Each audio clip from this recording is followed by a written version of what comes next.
Welcome back, everyone, to another week of Just Jossin. I am one of your co-hosts, Sabrina Hannon. And I'm the other co-host, Jasmine Heron. This week, we're discussing Season 3, Episodes 15 and 16, which is Consequences and Doppelgangland. Mm-hmm. Yes, these are two, well, I don't know if you would necessarily say Consequences is fun, but it's an important one. Yep. And this is actually so Consequences is the only episode this season that doesn't have someone who is in the title, like one of the title cast members, not in it, being Oz, because he is off filming Dr. Evil, or not Dr. Evil, Austin Powers. Yep, it's Dr. Evil's son. Scott Evil. Is that why his hair is black when he comes back? That's why his hair is black, yep. Okay. I mean, it's not so weird for the character of Oz because he changes his hair, but I think this is the first time we've seen, no, is it the first time we've seen black on him? I mean, it's very black. Yeah. Like, we've seen random other colors before, but this was like a very specific jet black look. Yeah. And then the events of this episode are actually one of the primary reasons why Wesley is later fired from the council. It's consequences have consequences for many episodes to come, seasons even. And this is another Marty Noxon episode. Mm-hmm. We do love some Marty Noxon. She's just an excellent writer. Mm-hmm. And so we have a dream sequence, which is not a prophetic dream, but, is showing Buffy's, mindset. And she is swimming and she's being pulled down by Alan Finch, but she doesn't know who he is yet.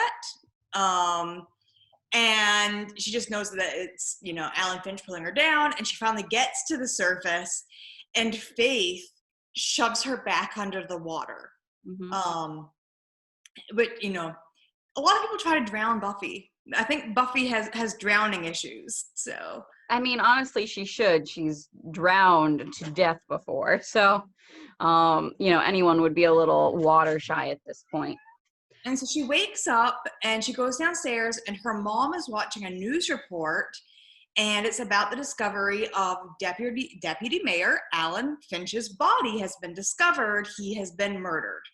And it's not that Buffy goes downstairs. She just goes into her mother's room, and her mother's watching it on the set there. Also, I apologize to anyone who can hear my cat meowing. If you're watching the video, you can see him in his ball pit, and he's very upset that I am not throwing balls for him right now. But sorry, continue. No, it's okay. I'm distracted by little Dobby in the background. As he's like poking the edges of the ball pit. Mm-hmm. And so, the very next day, Wesley's like, you guys need to investigate this murder. And Buffy's like, that's not our job, Mm-hmm. She's got two reasons. One, the valid reason, which is we don't investigate regular murders. Yeah. The other being she doesn't want to be involved in this because she knows what happened. And Faith is just completely playing it cool. Oh yeah, we'll investigate. It's no big deal. I've got, no horse in this race or no dog in this fight? Something like that, yeah. She's pretending to be the good little soldier. Which is actually odd for her. Yep. And Giles kind of backs up Buffy and says that, this isn't really her job. And Wesley says, well, I didn't ask you.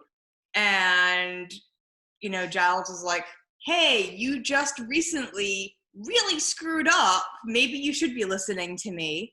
Mm-hmm. At this point, Cordelia walks in looking for a psych book or for two psych books.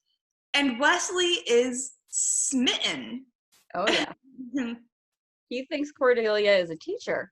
yeah. He says, you teach psychology. And she goes, no, I take psychology. Mm-hmm. And Giles is like, hello, student. Yep. And then Wesley does have the appropriate reaction of like, oh, like I have screwed up. But so the one thing I will also say, because I noticed Charisma Carpenter specifically always has like very much so 90s makeup. She has very dark eyeshadow on her eyelids, no eyeliner, and just some mascara, which very much so dates this. Like you would not see a high schooler like that now at all, especially without eyeliner. It's just such, and having just a dark lid like that isn't really done anymore. I am very interested in makeup, so I caught that and I was just like, yeah, I'm glad we've moved on from that as a look. But I also think she does look more mature in that outfit that she's wearing. Well, Charisma Carpenter is not 18. She's well into her 20s, so she looks her actual age. We have talked about this before. So I never watched Dawson's Creek growing up.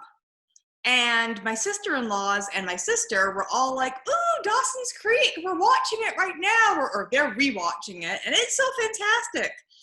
And so I was like, okay, I'll give it a go. And so I started watching it. And like the very first episode has a 15-year-old boy like romantically entangled with an almost 40-year-old teacher. And like trying to seduce her. And then like in the very second episode, they're having sex. And I'm like, this is not okay. But apparently in the 90s, there were multiple, you know, like young teenagers and older teacher relationships. And we saw this last season as well with again, it was guy, like male student, female teacher sort of situation. But this is the one where we're kind of crossing a line with it, you know, Cordelia. And what I've noticed in all of these is that the actors that they're choosing for these roles look very mature because the actors themselves are mature. The actors are like 20 or so. And they're playing this role. And that just feels like a weird, almost in my mind, like pornographic wish fulfillment situation where it's like, oh, it's okay to fantasize about the teenager because they're not really a teenager. It's a very, what was that site for a while? Was it Barely Legal? Yeah. And it was, you know, girls who were 18 but dressed up as if they were like 13 or 14, and or at least girls that they claimed were at least 18. So I think a lot of the reasons why then and even now you still see actors who are a little bit older playing those who are in school.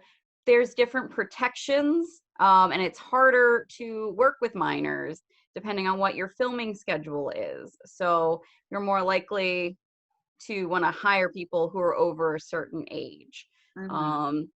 But with Cordelia's, like in this case, even if you go by her birthday, she's at least 18. So they're at least drawing that line. I mean, it's still, and Wesley again had an appropriate reaction of once he realized she was not a teacher, of being like, oh, well, bye-bye. And then I do love Faith saying, jail, bait. Yep. Which she technically isn't at that point, but it's still icky. So then, you know, Buffy and Faith head out, and Buffy's trying to tell Faith, like, we should talk to Giles. And Faith is not having any of it. And she says specifically, like, we. she's trying to like rope Buffy into feeling just as guilty, saying, you know, we did it, you were there with me, this is not something I did, it's a we thing, which, as we see as the episode progresses, it goes from we to you. Well, what Faith is doing there is very much so, she's threatening Buffy. Like, if I'm going down, I'm taking you with me. Like, I'm not going to be alone sitting in jail. And what Buffy is saying is not that she's turning her into the police, but like Giles, Buffy might know in the back of her mind, like rationally, that this has to have happened before with a Slayer. Her instinct to go to Giles is correct. The instinct to not go to Wesley is also correct. Yep. Giles will protect them. Like he will, as we see later, he is someone who is in a place to make the correct call. Mm-hmm. Because it was an accident. However, you're not going to be able to convince the police of that once you've dumped the body. I know. Like, Faith would have been better off leaving him where he was. Mm-hmm. I also have some questions about the timing of this. So with, like, we're going to see in the next scene after Willow brushes off Buffy, because Buffy goes up to talk to Willow, and Willow's still hurt from, you know, Buffy excluding her. So she takes off. Also, Willow's wearing a really cute outfit. She looks like a doll from the 80s, with her little, her red hair and her shirt and the overall. She's just cute as a freaking button. But so when they're interviewing the old lady and somebody else later on, they say, like, what time did you hear the scream last night? And she says 7 or 8. But here's the thing. So they're talking about the murder. They're saying last night that the murder happened. And then Buffy says at another point, you know, 24 hours ago, Faith, you had killed a man. So here's the problem with that, with our last episode. There was when they accidentally slay that guy, then they go into the next day, have like stuff happen. Buffy goes to Faith, finds out Faith dumped the body, goes to bed, then finds out, like, wakes up and finds out that they found the body. And then the next day is when they have this conversation. Yeah.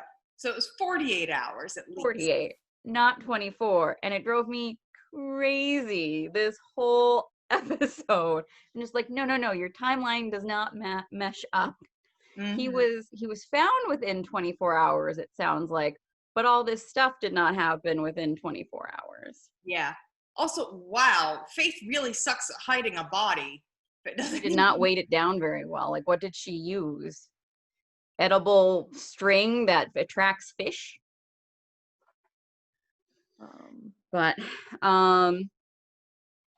Yes. So when the police are questioning the older woman, it's at night. Angel's there, hears them talking, and Angel, you know, automatically thinks of Buffy with the blood in her hand. Well, he can also smell blood. Like we've noticed that before, and it's possible he can smell that it's the same blood. I don't know how well that, you know, like. Well, he knew it wasn't Buffy's blood, and she didn't tell him what happened. It was a suspicious interaction. Mm-hmm. So whether or not he can smell who the blood belonged to, you know, that might have just been enough to have been like, oh, because it was like a block away too, where he ran into her. Yep. But yeah, so after Angel sees that, we go to the mayor, shredding all his documents, talking to Mr. Trick, saying he's upset that, you know, the shredding is not helping him turn his frown upside down. Mayor Wilkins just has, like, the best little, you know, mannerisms and, you know, jolly old quotes. He's like, well, this isn't going to turn my frown upside down. And also, I did not know this until I worked in an office. Shredding is indeed fun. Like, Mm-hmm. I enjoyed it myself. And sure enough, the first time I ever shredded a document, I was just like, that psychopath was completely correct. Um, and what I love, so we don't know what he's shredding right now, but we soon find out. But yeah, so he's getting his shred on, and it's not fun until they find Trick tells him what exactly has been found in the autopsy report, which Mm-hmm. is that Alan Finch had been staked, basically, that there were wooden shards into, well, not shards but splinters Yep. in his heart by a pointy object. And he says, oh, like a slayer up for murder, one sort of thing, because they do know that there were vampire slayings happening in the area. But then Mayor Wilkins wonders, was Alan going to go talk to the slayers? And then he says, I'll never get a chance to scold him. Yeah. You got to wonder what a scolding from Mayor Wilkins is like. Is it an actual scolding, or is it like murder? I think there's probably a scolding, and then there's actual murder. Abby, it's okay. So at this point, since they've been charged with, going and investigating this murder, Faith and Buffy break into Finch's office. And, Faith is still trying to say, it's not a big deal, whatever. And then she sees a picture on Finch's desk of him and Mayor Wilkinson, like, framed, which is a little odd. Like, I don't have a picture of me and my boss framed on my desk. But she says, like, it happened so, like, he came out of nowhere. Yeah. But then when Buffy tries to talk to her, Faith, like, shuts down again. Like, we see that moment of humanity, and then she just... It slams, like she slams the wall right back down. Yeah, you can see it. Like, you can see the instantaneous switch, the revealing of the vulnerable internal sensations, and then slamming it right back down. And then Buffy, of course, finds that all of the files are gone. And then Faith is just like, well, see, he was a bad guy anyway. And Buffy's like, that's not the point here. Also, why was he there? Was he trying to, like, get our help? Like, what's going on? So when they try to leave, they see Mayor Wilkinson and Trick together, and they have to hide, but they now know that they're working together. Sorry, Dobby just jumped into a box of, oh no, wait, there's tinsel in there. I'm just gonna pause this. Sorry about that. So they see them together. So now they have, like, visual proof that the mayor is a bad guy, which they were not even thinking about. In fact, Buffy says, she never got that vibe from him. And Faith is just like, when are you gonna learn? Yep. People never show you their true face. And Buffy's like, tell me about it. You would know a lot about that. And Faith says something, which she says that as slayers, they are better than other people. I disagree with that statement, but I do agree with the statement that they're on the front lines, and they can't be blasé about, like, civilian casualties. But it should be expected that there are going to be some casualties along the way. People that, they don't save, or they get caught in the crossfire. Giles got, crossbowed in the butt and in the back. But what happens if he'd actually been, like, crossbowed more seriously? Well, Buffy knows that people get, Jenny Calendar, she is a casualty. Like, she's well aware that there are casualties, but happening at their own hand, very different. And we're going to see Buffy also is better with her reflexes, which we will see in the next episode. But what Buffy is saying is, yeah, okay, those things happen, but you still grieve for them. Like, you're human. Like, they're still human. That's how you don't become a psychopath. You have to process this death. It's like a police officer who shoots someone on duty, like who gets caught in the crossfire, or someone on accident. It happens. I mean, when it's an actual accident. And Taylor? Yeah, not talking about that. I'm talking about like an actual accident. Like you're having a shootout with a drug lord and a neighbor gets shot type of thing. That officer has to go through counseling, and they're not allowed to use their weapon for so long. There are things put in place, and it should be the same for a slayer. Like, I mean, it happens in the military too, and it is expected, but there's things put in place. And you're still expected to have that human reaction. Faith is saying they shouldn't even have that it's move on, keep going, too bad, so sad for you. Who's even going to cry about this? Nobody. Like, she actually says that, and Buffy's like, I am. And that is a big thing. So her and Faith have this fight, because Buffy also wants to talk about, Buffy's very upset about what's happened, and she wants to have Faith to talk about this experience with, and Faith is pushing her out as well, because Faith does not have the emotional range, and she's not used to that because she has Willow, and Willow has all of the emotions. So Buffy gets home. When her mom opens the door, there's a cop there. And when Faith gets back to her motel, clearly there is a cop there waiting for her as well. And they're questioning them about where they were. This is like the third or fourth time now that Buffy is being questioned about a murder by the same police officer. Yep. And I mean, so I think it's really interesting because Joyce, like, is there backing up Buffy, but now Joyce is in the know that Buffy is a slayer, that Faith is a slayer. So when they, ask the question about someone basically being staked in the heart, Joyce has to at least be like, hang on a second, what actually happened here? And we don't see that follow-up between Joyce and Buffy.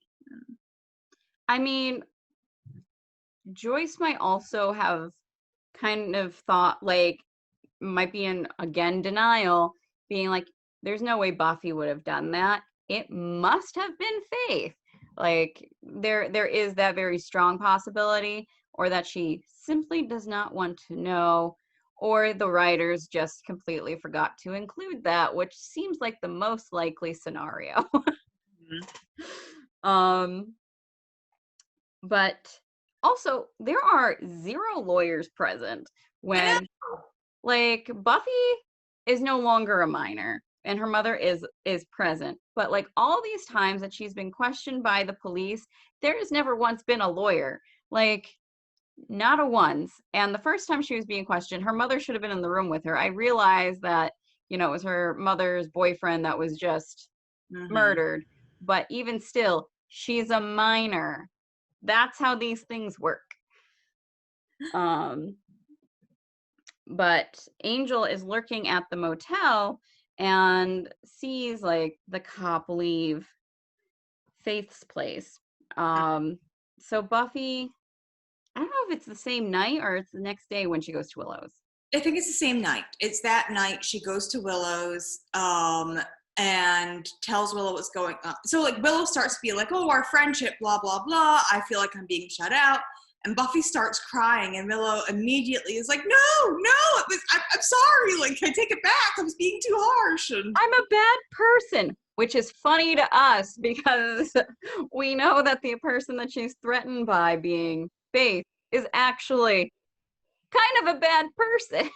Yep. So it's just a complete, like, Buffy in her head has to think that this is kind of funny and sad. But God, I love Willow. And Willow reaffirms you should talk to Giles. Like, you Yeah. need to talk to Giles.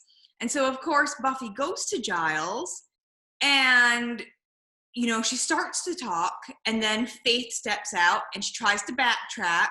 Mhm. And Faith then reveals that she has pinned the entire thing on Buffy and saying, you did it, not me. And, you know, Giles at first is very harsh with Buffy and tells Faith to leave.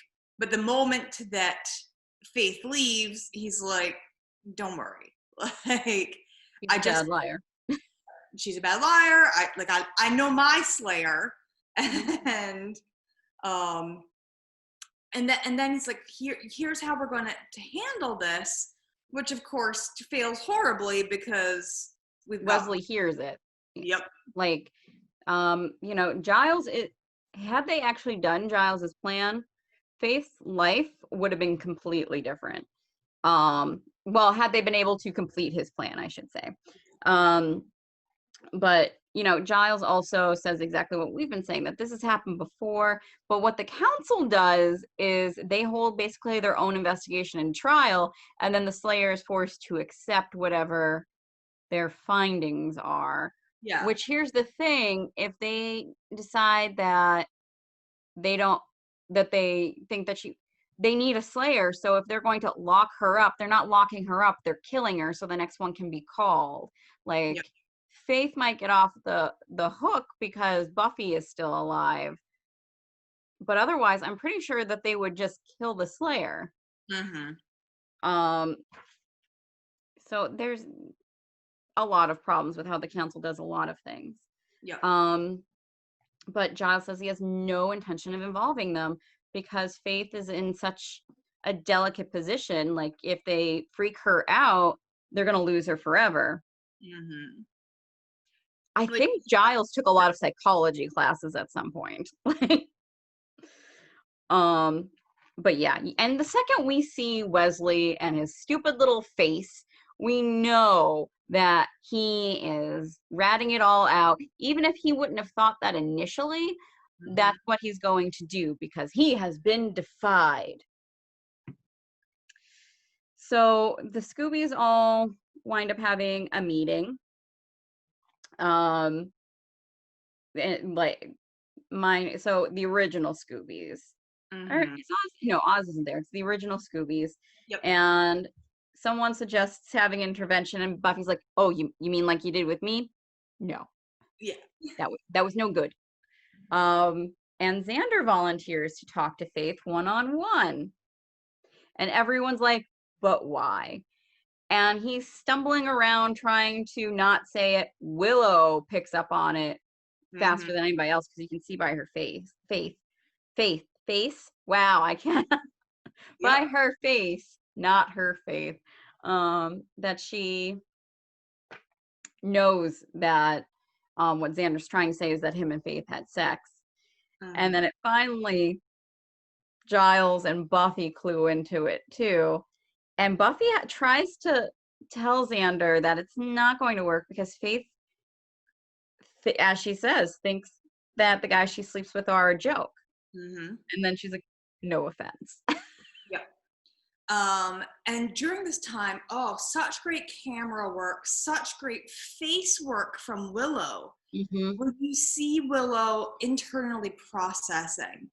And although she is no longer in love with Xander, this is hurtful. This is like, you know, him making out with Cordelia hurtful. The, you know, like anyone but me sort of situation. And you see her kind of going off in her own head and off in her own head. And then you find her in the bathroom crying afterwards, just sobbing, this like sad, dejected, like, and even though she is no longer, again, like in love with Xander, it's still, this was like her childhood best friend and childhood crush. And it's probably like, felt like a little bit of a betrayal that like, yes, you know, this is something that will never happen now. Well, I mean, with Willow's because it's not an anyone but me situation anymore, because Xander and Willow were screwing around. Yes. Not having sex, obviously, but it's understandable, but also it's a little childish what Willow's reaction, because she's not supposed to have having that reaction tells me she does have feelings for Xander still. There's no way she's having that sort of especially when she's already tried to have sex with Oz. Like, it's obvious that her and Oz are going to be having sex soonish. What's she expecting Xander to do? Just stay? If it were Xander who was reacting this way, we would come down a lot harder on Xander than Willow. No, because she doesn't attack Xander. She doesn't say anything. She handles it very maturely, but she still has the emotions. I'm just saying though, like, if Xander, even if he didn't say anything, if he went off and was moody, or like even by himself was clearly upset, we would come down harder on Xander for it than we are Willow. Because I firmly believe that you are allowed to feel your emotions, that your emotions are valid as long as they don't affect your behaviors.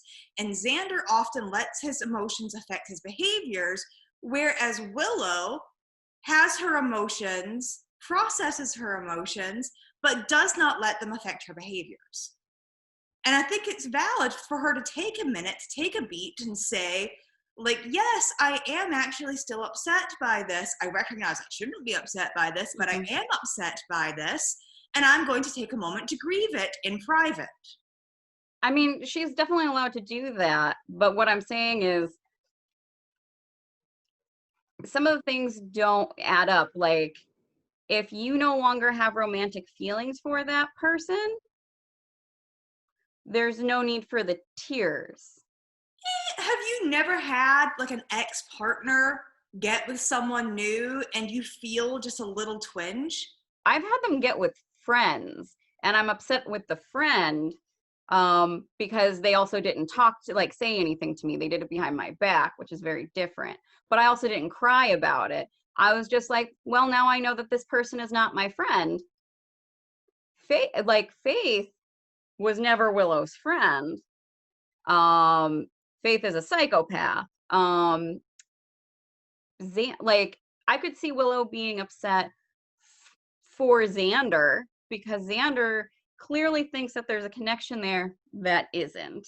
Xander is very foolish in this, because nothing Faith has ever done or said should give him that impression.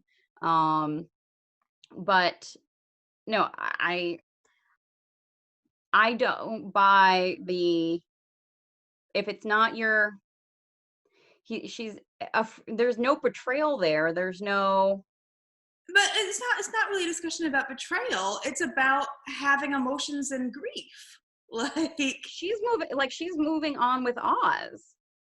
I think so she has to completely cut off all previous emotions? No, but I'm just saying, like, I think we would come down harder on Xander because it's an ownership thing, right? That's what would have been said. Like, why is he upset about that? Like, he has no ownership over her. Like, I really think people would have come down harder on Xander, even if he reacted the same way as Willow. Yeah, I disagree. I mean, maybe that people would, but if Xander responded the same way that Willow did, I think that those feelings would be valid. If Xander pulls the same bullshit that he does when he finds out about Angel and he goes and tries to get him killed, that's the way he mopes, that's different. Xander's also had his emotional episode already, in between those things where he has grown a little bit. So hopefully in the future he won't be trying to kill off rivals. I do agree that she handled it the best, like much better than Xander would have in any way, shape, or form. But Okay, so back to the situation. Xander then goes to talk to Faith, which she's been warned not to. and Faith decides to jump him as if they're having sex, but Faith, then starts strangling him. Faith, or choking. Faith, no, strangling, because strangling is from outside. Choking is something you do inside. No, it's not. Choking Yes, it is. I checked the definition. Really? Because I thought choking was air. And nope. Choking is internal, whereas strangling is an outside force doing it to you. That's why, like, that's the legal definition. She strangles him, not chokes. Because also someone at work made the mistake of using the word choke and got reamed for it. Like, anytime someone has their hands on your throat, they are strangling you. Because the other thing is, so when you strangle someone, you're cutting off their air and you're cutting off blood, but you can also crush that hyoid bone. mm-hmm. But Faith is very rapey here, like straight up. Xander is saying no repeatedly. He does not want to have sex with her. He's here to talk. And she like throws him down on the bed. And up until she starts strangling him, it's very clear, like, because she even says, you can't fight me off even if you wanted to, which is what rapists think and say. Like, yep. I was just like, bad Faith. So when Angel comes in and hits her in the head with a baseball bat, well done, sir. Well done. And she wakes up in the chains. The chains that Angel woke up in before, and so many others, you know, Drusilla's chains. Yep. And basically their idea is that Angel, the only other one who is really killed before, is going to talk to Faith about all of this and is going to try and get through to her. Angel walks out to tell Buffy, like, you know, it's going to take a while. Buffy's like, I'll go to her place, get some of her things so she knows we're on her side. And it's in that time that Buffy is gone. You know, he has this Angel has this really great conversation with Faith about you know, how she has this choice to make, and if she chooses wrong, it's going to affect the rest of her life terribly, like there's no going back type thing. And he knows exactly what it feels like, and he talks to her about that. And right as she's dropped her defenses, like she's not making these sexual comments to him anymore, these funny comments, that's when the Watchers Council and Wesley burst right in. And it's just like, my God, Wesley, terrible timing.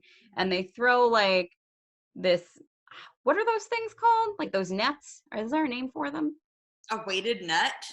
Yeah. He gets tangled like a cat in a blanket, and then they start beating him. They don't kill him, which is good. And then they grab Faith, and originally she's like, great, thanks, Wesley. And he's like, as your watcher, I am basically putting you under arrest. You're going to England and you're going to await judgment by the council. And she's like, really? And of course, while this is going on, also the mayor happens to see the video of the Slayer seeing him at City Hall. So now he knows, they know that he's a bad guy, or at least shady. Once Faith and Wesley and the guards, the hired muscle from the council, if you want to call them that, are in the truck. Faith doesn't even lure the guy in. Wesley's the one who says, tighten her restraints, and things go sideways from there. So again, Wesley screws up. Yep. And he, Constantly Wesley screws up. yeah. So she is released, jumps out of this moving van, and Buffy gets to the mansion at this point and finds Angel, gets him out. Now, Angel, Giles, Willow, Xander, and Buffy are all talking. Xander has the marks on his neck. And when they're like, well, doesn't matter now, Wesley took her. Wesley comes in and he's like, I screwed up. What can I do to help? And they're like, no, you don't get to play anymore. Like, sit down, don't touch anything. You're going to break something. Everyone splits up into to go look for Faith. Buffy already knows, like Faith said, there's boats leaving the docks twice a day. So she heads to the docks, which is the best choice. Like, really, only her or Angel should be the ones to actually find Faith, because they're the only ones that might live through that encounter. Yeah. And she finds Faith down on a boat. And Faith joins her on the dock, and they're going back and forth. Buffy slaps Faith. Slap is punches. She punches Faith. And then Faith says, "There's my girl." Yep. And then a crate starts falling, and Buffy pushes Faith out of the way, and she gets hit with the crate. And all of these vampires descend. They're Mayor Wilkinson's hitmen, basically. Hit vamps. And Trick is with them. Like, he knows the score. He knows to send, his best guy, who is Trick, out. It's 2 Slayers. Yeah. So Buffy manages to wiggle out from under the crates, and Trick is right on her ass, and he's like using his tie and like, yeah, which seems a lot longer than it should be. Like, just really kicking her ass. And Faith, disposes of the other vamps and has a moment where she could leave Buffy to die. And that is very much so what is going to happen. But she slays Trick, and I love Trick's reaction. Doesn't he say, like, oh, that's not good? Oh no, that's not good at all. And just poof. And Faith agrees to go back to Sunnydale with Buffy. And then we have the scene with Giles pouring some tea, always out of a thermos for some reason, to Buffy. Like, we know he has a tea set there. Maybe it's actually whiskey. So they're talking about maybe there's hope for Faith. And as soon as they say that, we see Mayor Wilkins. And again, oh my goodness, such great acting. You see him adjusting his pen to be at just the right angle before he leaves for the day. Like, is that the right? No, that's the right angle. Very OCD. And then there's a knock at the door, and it's Faith. And you can see that he's surprised. And she says, you sent someone to kill me. Yes, I did. And he's dead. And well, I figured that's why you're here. And then she says, I guess that means you have a job opening. And you see that surprise and then that pleasure on his face. And he, like, come on in. We shall discuss. He is very intrigued by the idea of having his own little dark slayer. Yeah. And I mean, she becomes a double agent. I mean, also he has just lost his top muscle, so. Yep. Now, do they ever really explain why Faith makes that decision? I think that, I don't think they explain it, but I think that Faith has been searching for a place to feel safe. Like, this entire time, Faith has never felt safe. And she realizes that there's a new big bad, And rather than be on the outskirts of the Scoobies where she doesn't feel safe, she chooses to align herself with the power.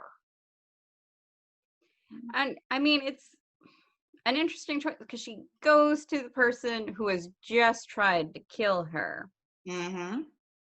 Not a safe choice, but Faith also doesn't make safe choices. Not 100% sure if Faith cares if she's actually killed at this point. Yeah. So yeah. Ugh. Because I mean, she couldn't know how cushy she was going to have it with the mayor. Yeah. But man, does she get it cushy, Mm-hmm. as we see in Doppelgangland. Yep. Which we are moving on to now. Now, Doppelgangland is one of the ones that is written and directed by Joss Whedon. Because he wrote it, because he loved Vampire Willow so much and her performance that he wrote this specifically just to have her back, which I think is so great. And so we see Anya. Mhm. Anya is back again. Anyanka. She is speaking with, I don't think we get the name at this point, but she's talking with a demon, Dahofran, who was her boss. Mhm. And she's asking him to create a temporal fold so that she can basically go to the other dimension and get her necklace back, which is her power source.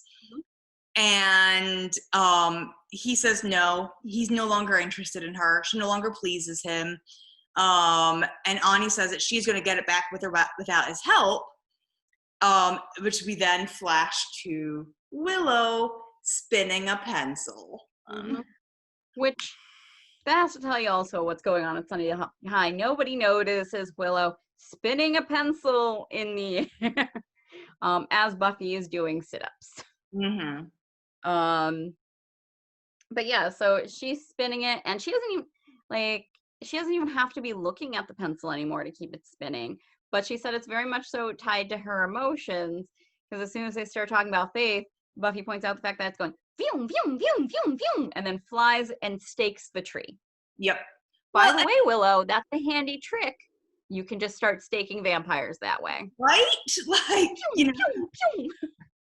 And I get, this is another thing, you know, I feel like Willow kind of has, I mean, issues against Faith, but also jealousy of Faith, that she feels like Faith came in and took her friends from her and took everything from her.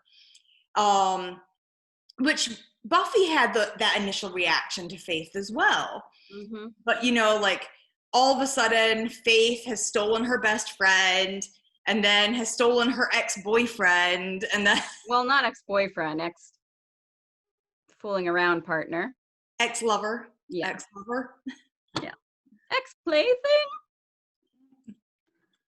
I don't know if anyone would ever describe Xander as a plaything, but that also, so jumping back to the conversation we were having before, the tears thing makes a lot more sense to me, for me to process, if I think of it as Willow feeling like she's being hedged out of her own life by Faith. Even though like her and Buffy are now good, and it's clear that Buffy is choosing Willow over Faith. Because I mean, Willow is very much so the good influence as well. She's the good fairy. Faith is the very bad fairy. Until we meet Vampire Willow. Till we meet Vampire Willow. I don't know who would, at least Vampire Willow, you know 100% of the time she's just going to make the naughty choice. Faith, whew, roll those dice. Who knows? But yeah, so yeah, Willow has some Faith issues. Everyone at this point pretty much so has some Faith issues, except Buffy, who is still really in Faith's corner at this point. Except that she does want to do better than Faith in these new Watchers Council trials, where they're making them do physical and psychological exams if they're going to allow Faith basically to stay. So it sounds like Wesley and Giles negotiated with the council and said, let's put them both through training / counseling, and then, I don't think Giles had anything. I don't think the council would have listened to him. No. I think Giles spoke to Wesley? and then Wesley spoke to the council. I think Wesley's like, I done fucked up. I also think the council is well aware of the fact now that, like, it's going to be 10 times harder to get their paws on Faith. Like, she's already escaped them to save Faith. I keep doing that. To save Faith. The easiest thing to do is to be like, well, we'll just have you do these trials. Yes, you don't have to come to England. But Buffy says that she wants to do better in these exams than Faith. She wants to prove she's still the golden girl. Yes. And I mean, you can still be in someone's corner, but have a competitive edge against them. Siblings. Yes. So then we go to Snyder, and he's talking about how Willow and Percy West are like a match made in heaven. And Willow's like, you want us to breed? That's what it sounds like he's saying. And Snyder's like, no, I want you to tutor. And yeah, Snyder is just very threatening, and because Will's like, I have my own work, and he's like, you've been accepted to every college ever. Shush. I mean, but those acceptances can be rejected, like if she suddenly fails everything. And Percy, it's the same kind of deal as we saw in Go Fish. And we, like, Snyder even references that, like, with the whole team, like, dying last year or becoming sea monsters. We need to win something, and Percy's our only shot at doing that. All of it comes down to you, Rosenberg. So, yeah. Willow's not thrilled at all with this, especially when she says she'll help. She tells Percy she'll help him, and Percy's like, no, you're going to do all this stuff for me. Snyder said so. When Willow goes to the library and she's venting at Buffy about how Snyder has no respect for anyone's time, and Giles immediately is like, Willow, get on the computer and do this thing for me. And she's like, okay. But that's something she likes to do. And, it's actually important to the world. Yeah, but I feel like Willow very much is a people pleaser. Oh, 100%. 100%. Also, it's also, I think, one of those things of when someone you like and love tells you something versus when someone you despise tells you something. Like, you can make any request you want of me or say basically anything you want to me. Anything. Do tell. There's not many people. Your wedding night is when, or the night before your wedding. Yes. But Sabrina also helped me go to the bathroom as my bridesmaid on my wedding day. So there's a short list of people I will help with that. Yes. You're on it. But if random person or someone I don't like ask me to do that, I'll be like, you can shit yourself for all I care. I hope you shit your wedding dress. Have a nice day, Snyder. No, but yeah, I agree. It's definitely, there are people who can like make requests of you and people who can't. And granted, that is not a request that child makes. So then,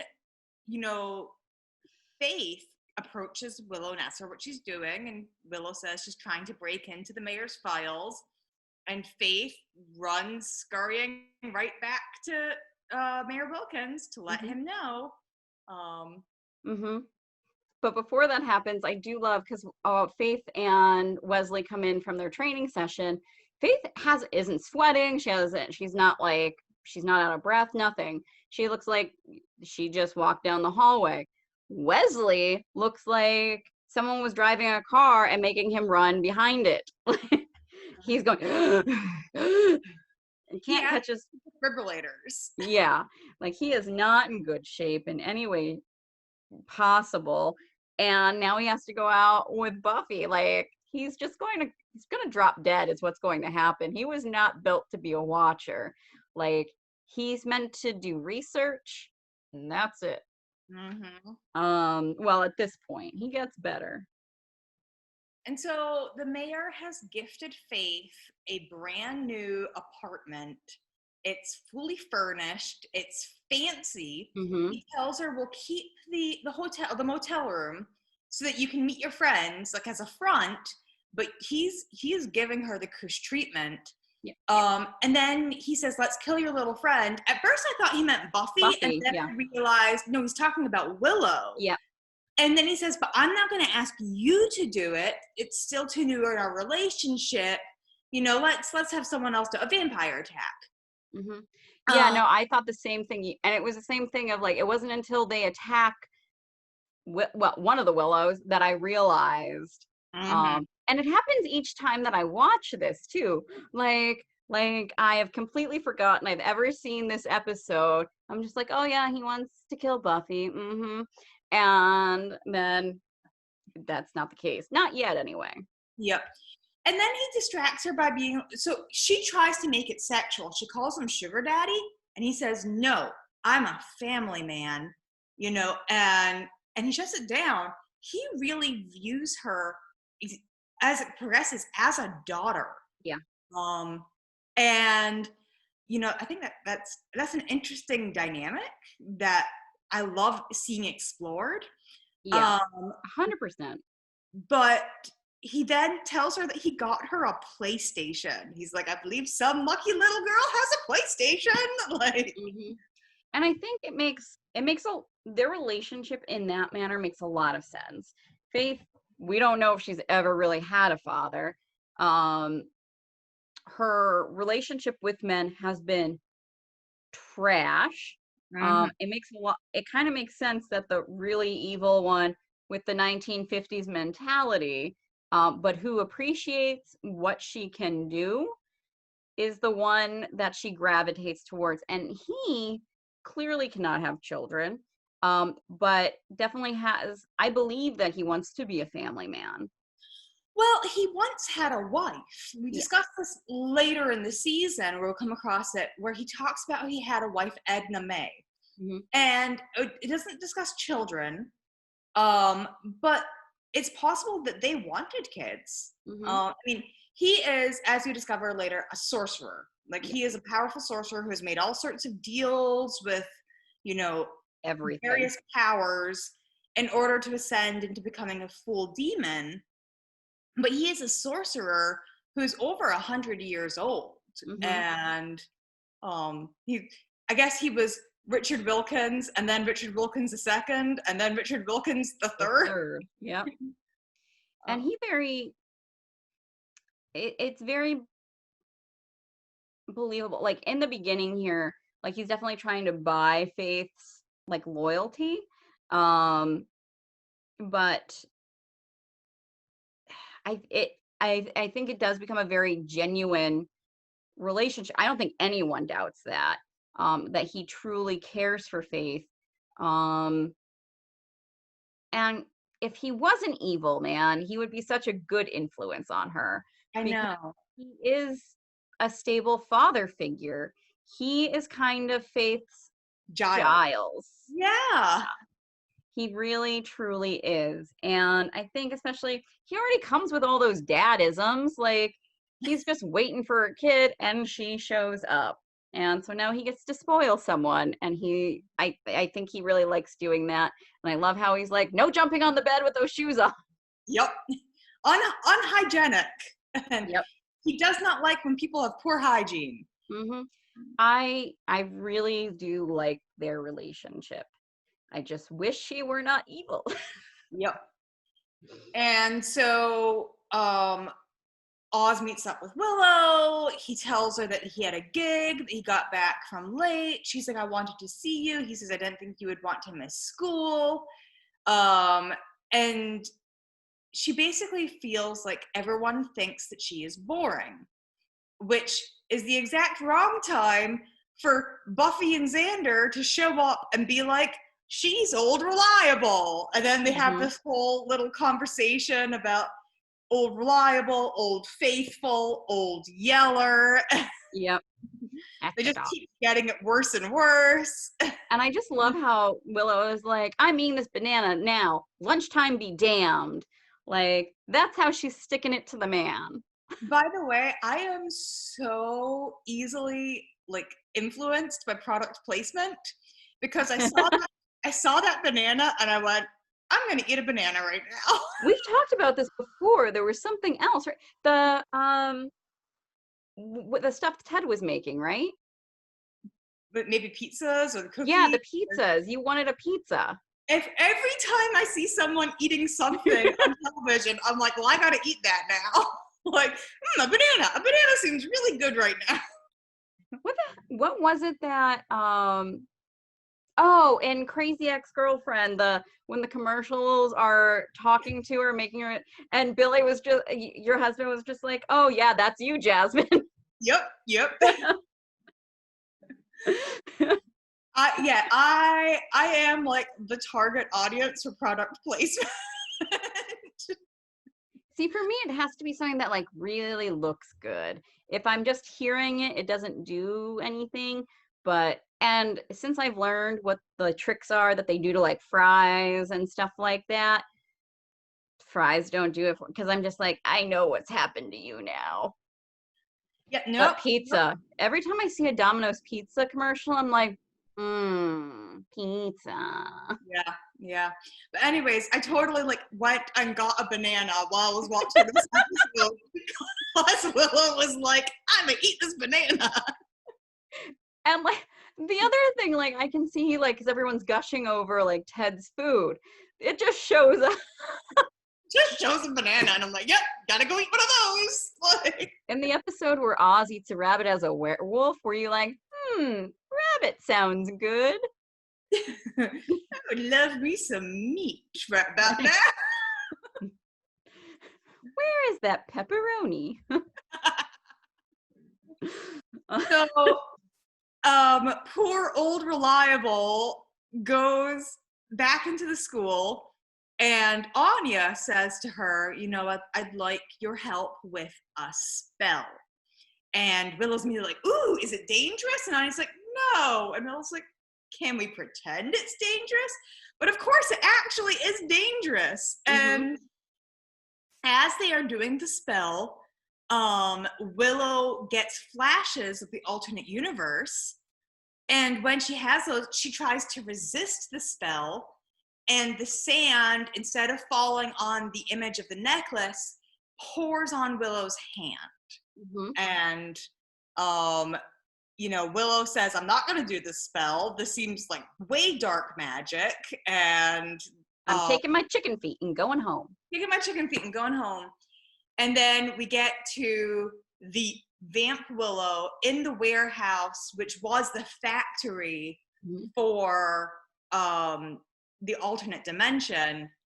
And she wakes up and she's like, what's going on? What I find interesting is like, it seems like she is brought there when Anya smashes the plate, because that's when she pops up. I mean, they probably just did that for like dramatic effect, but it wasn't until I watched it this time around, because I was always like, why is Vampire Willow there? That I realized it's because it hits her hand. There's so many things that like, and I've watched this episode, I don't even know. If it's in season 2 or 3, I've at least watched the episode 8 times. So season 3, probably double digits. I don't know how I was just so infatuated with everything else. It's not until sitting down to do the podcast that I've really started like picking everything apart. But yeah, Vampire Willow is back, and everyone in the audience goes, yay! Oh, she's so beautiful. So beautiful. And so she is walking through Sunnydale, and she's confused because there are all these humans running amok and no vampires eating them. And it's the same sequence there as when Cordelia is in the New World, walking down. It's the same street, same angle, although it's not deserted. Mm-hmm. And I love it when she growls, when Vamp Willow growls at the old lady, and the old lady just goes, oh, and walks away. Like, whoever that actress is, I love her.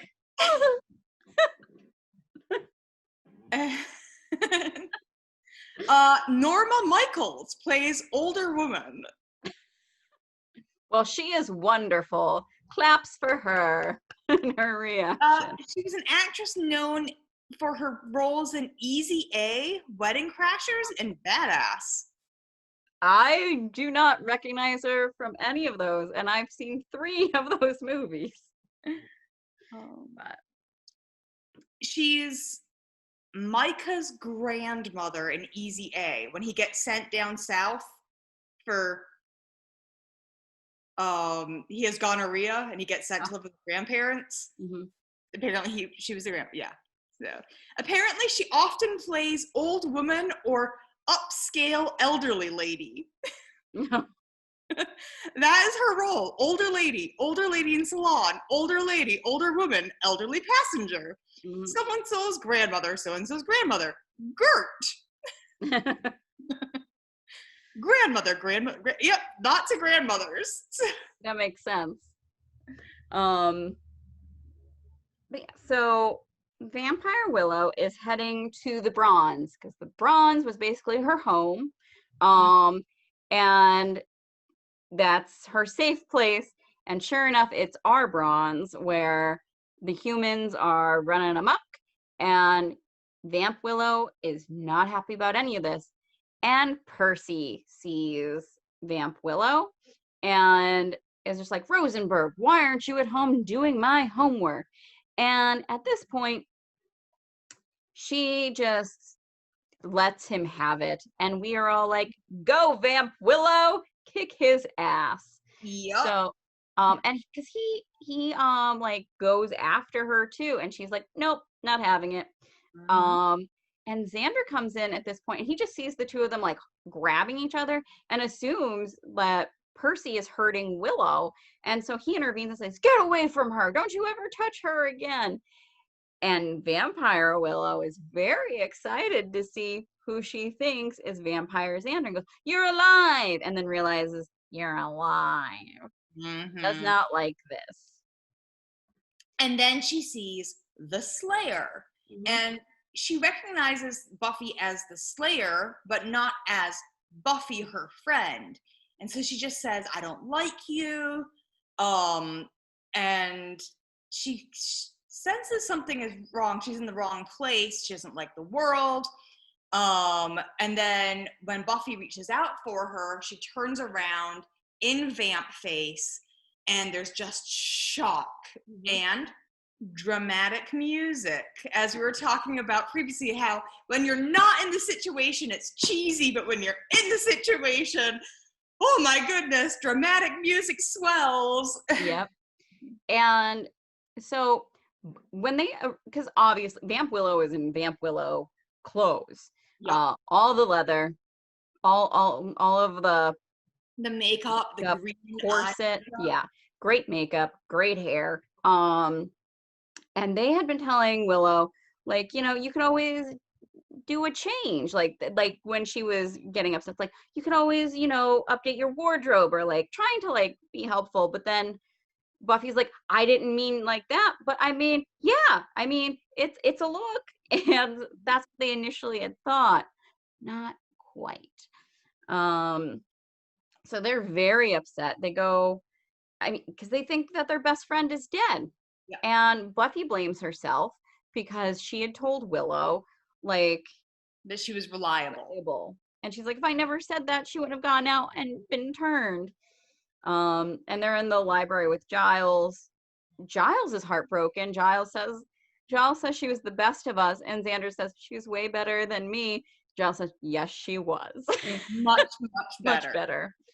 And so when Vamp Willow leaves the Bronze, she is attacked by 2 other vampires, and she easily overpowers them, which is, I mean, interesting because, you know, like, these are just two male muscle vampires for Mayor Wilkins. Mm-hmm. And she overpowers them. And She might just be older. What? We don't know how old, like how long Vamp Willow has been a vampire. 3 years? Maybe, yeah. So maybe these guys are fresh off the biting. Yep. And she says, who do you work for? And they say, I'm not going to tell you. And so she breaks a finger and she says, who do you work for? And they say, Mayor Wilkins. And that's not the right answer. So she breaks another finger and she says, who do you work for? And they're like, oh, we work for you. Mm-hmm. Oh, mighty one. Yep.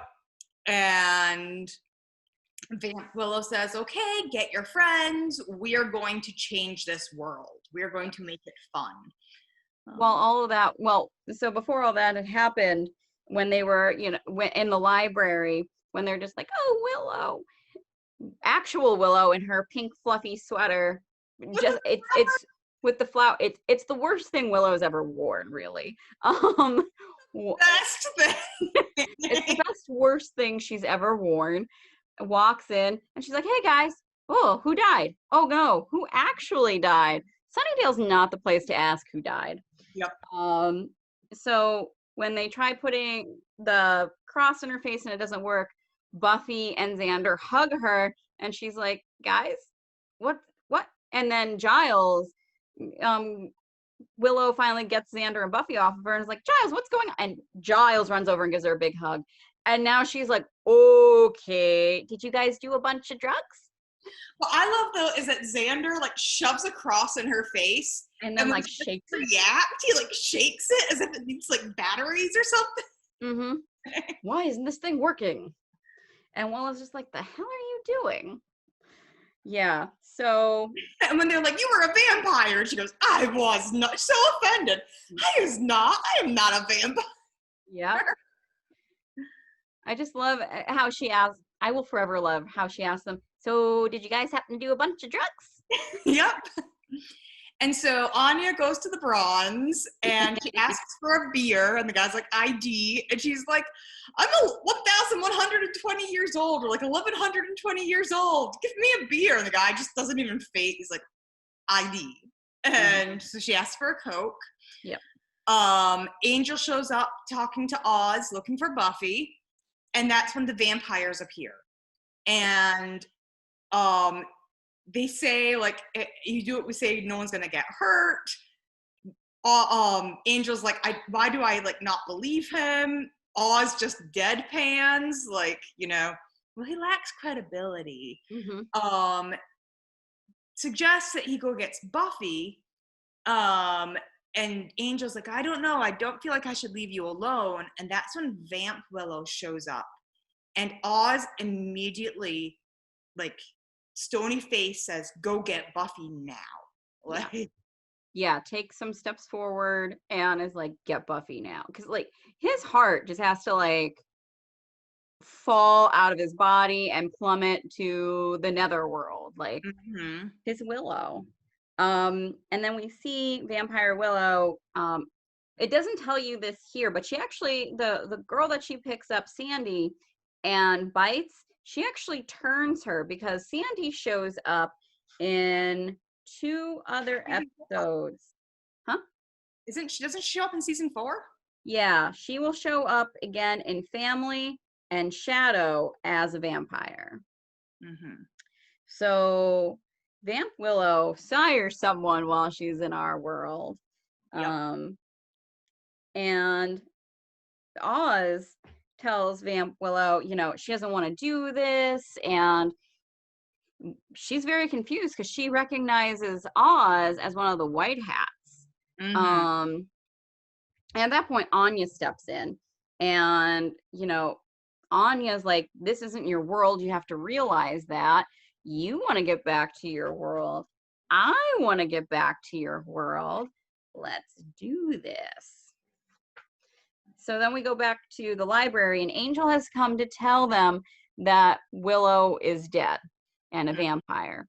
Yep. And he's trying to, like, drum up the words to do this, and they're all sitting there. He doesn't see Willow and tells them that Willow's dead, and then sees Willow and goes, hey, Willow. And then it's like, wait, what? Um, but so they're going to go to the bronze where everyone is, and Willow's like, oh wait, no, I have something, I just need to grab it. She runs back into the library, and Vamp Willow is like, finally, and grabs her, and is very sexual with her human self. Yep. And Willow is very creeped out by that, because She reacts the same way that she reacts when Spike talks about having her, and she's like, blah, no. She reacts the same exact way, like, hang on, no ma'am. And then she's like, well, if you don't want to play, then I will just make you like me, basically. Yep. And she gets away and then shoots her with a trank gun that she has gained a lot of experience with tranking Oz. Yeah. I mean, Willow, I would not want to piss her off if she had a rifle in hand, because she's a good shot now. So they take and put Vampy Willow in the library cage. And they switch their outfits. Yep. Which I'm very curious on who does that switching. I know. Was it Willow herself, or was it Willow and Buffy together? Like, I would think it would have to be Willow and Buffy together, because our Willow definitely wears underwear. Yeah. Other Willow, I don't think wears underwear. And I think it's so great to see it's not just the clothes that make the character. Because when you've got Allison Hannigan playing Willow, Allison Hannigan playing Vamp Willow, Allison Hannigan playing Vamp Willow in Willow's clothing, and Allison Hannigan playing Willow in Vamp Willow's clothing, pretending to be Vamp Willow. Yep. And she walks differently. She holds herself completely different. Her voice is different. Everything is different. Like, wherever she did her training, or like whoever like was her acting teacher, everyone go to that person. So I love the fact Willow's concerned that Vamp Willow is a little gay, and Buffy's like, a vampire's personality has nothing to do with your personality as and Angel's like, well, actually, and then he's like, yep, no relation whatsoever. Yeah, because he's like, now's not the time. So yeah, they all head to the bronze. Willow it even looks like the outfit fits her differently. Yep. Because she slouches. Vamp Willow doesn't have to breathe. Yeah, doesn't have to breathe. But she's also, I think it has to do with how she's standing, because Vamp Willow has very different posture than our Willow. So, and she's just completely like uncomfortable, like trying to like, which if you're going from wearing that very comfy fuzzy outfit to being completely restrained, it's a very different skin feel. Yep. So they say, just go in there to Willow being evil Willow. Try and send them out one by one so we can knock off some of the vampires. If you run into any trouble, just scream. We'll come in. When she goes in, it's so noticeable immediately that she's like, hello, when the vampire opens the door. Good Willow is not a good actress at all, but she says that she killed Good Willow because she was annoying her. She let people walk all over her, and that was too much. I do love, she flashes a look at Oz and she gives a little smile and a wave, and you just see the relief in Oz's face. Now, he already knew that his Willow was still alive, that Vamp Willow was not his, because Anya says, you're not from this world. Like, so Anya has already done this, like, the other Willow will help you get back to your world. And so Oz is there during all that conversation because they're just talking about it in front of everybody. But you know, it's a relief that Vamp Willow went away and his Willow comes back. Yeah, because also the question is, what are they going to do with Willow once they get what they want? Yep. So Willow is asking some of the vampires if they'll go outside and check because she thinks she hears a noise. Can you go out and check on him? And they're just outside. They're just slaying them as they come out. Yep. Slaying fish in a barrel. And to use, the metaphor that Willow uses of, wouldn't it be like killing fish in a barrel? And the other vampires just like, that's the point. Yep. That's the fun, boss. So and while Cordy finds Vamp Willow wearing Willow's little pink fuzzy sweater in the cage, and before she agrees to let her out, starts lecturing her on the ethics of boyfriend stealing. And like Cordelia doesn't pick up on the fact that Willow's hair is different, her skin's different, her makeup is different. She's staring at her neck. Yep.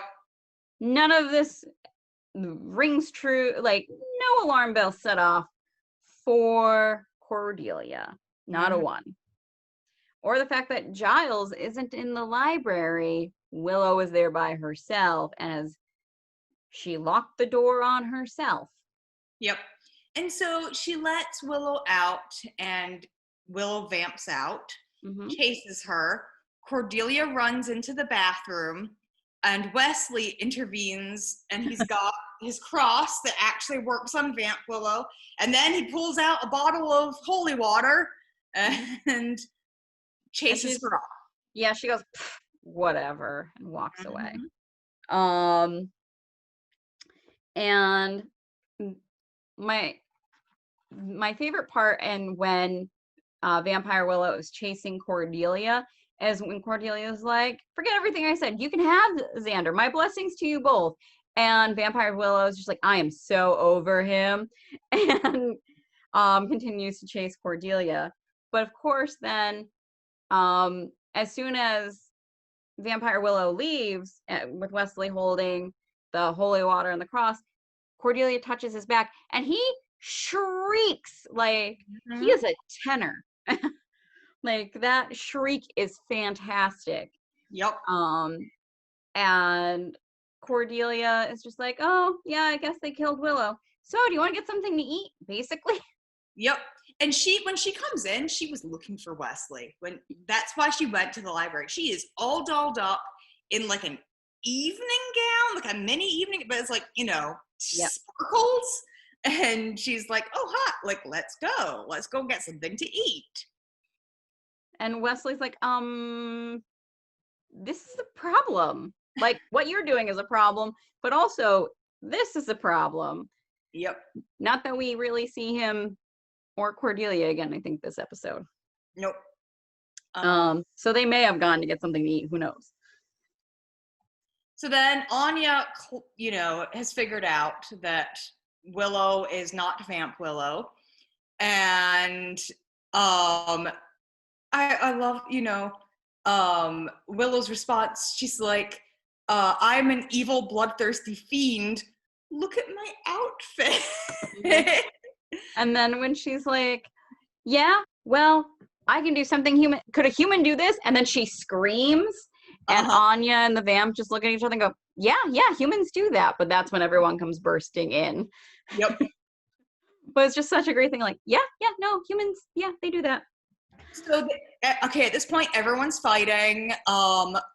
Willow punches Anya and goes, ow, ow, happy, but ow. Yep. And Oz grabs Willow and was like, okay, let's go. Yep. And so then Vamp Willow starts, attacking and strangling our Willow. Yep.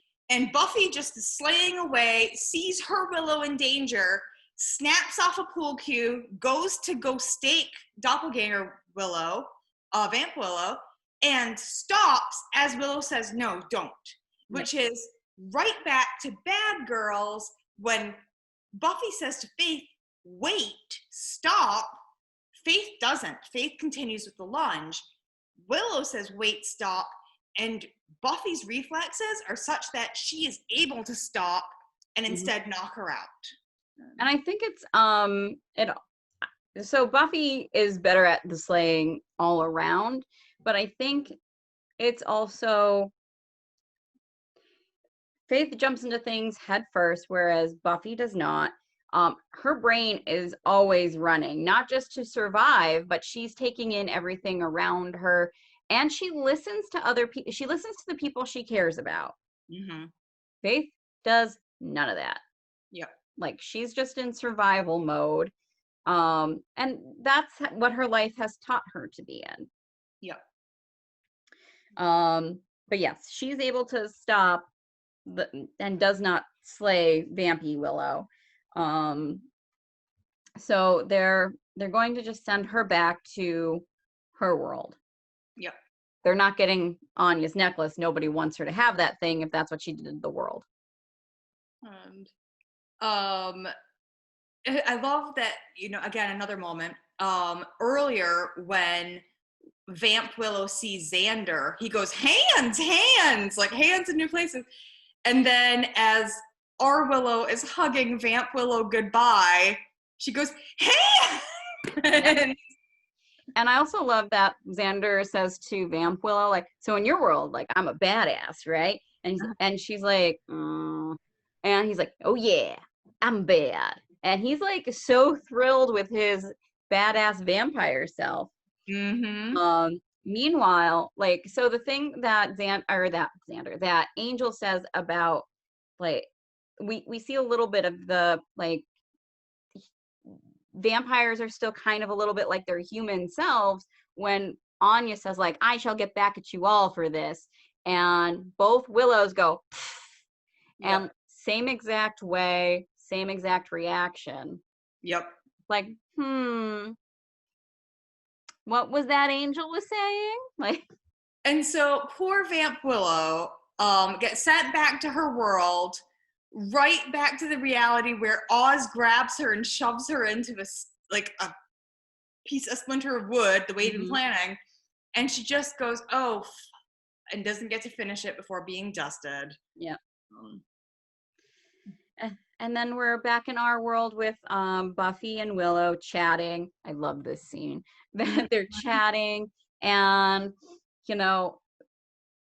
after seeing Vampire Willow and how she ruined everything she touched, Good Willow is just like, I'm just going to do my homework and stay in every night, and everything's going to be, I'll die a virgin. And then Percy comes up and she tries to say, like, I didn't have a chance to do your work. And he's like, I did my paper. There's actually 2 President Roosevelts and I didn't know which one to do. So I did both of them. Here is my outline. Here's the bibliography. If you don't like it, I can retype it. And then he also gives her an apple. Yeah, he leaves and then he comes back and he, like, presents her with the apple and is like, here you go. Like, so intimidated. I mean, can you imagine what was going through his head where he was like, shy little Willow Rosenberg actually plays Mistress of Pain. She moonlights as a dominatrix, and she just whooped my ass in front of everyone. Yep.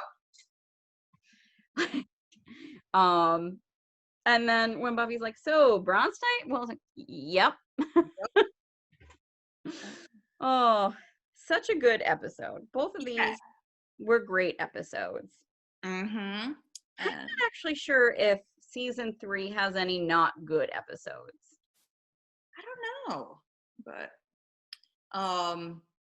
anyways, I love this episode so much. It's written so well, it's acted so well. Allison Hannigan is fantastic.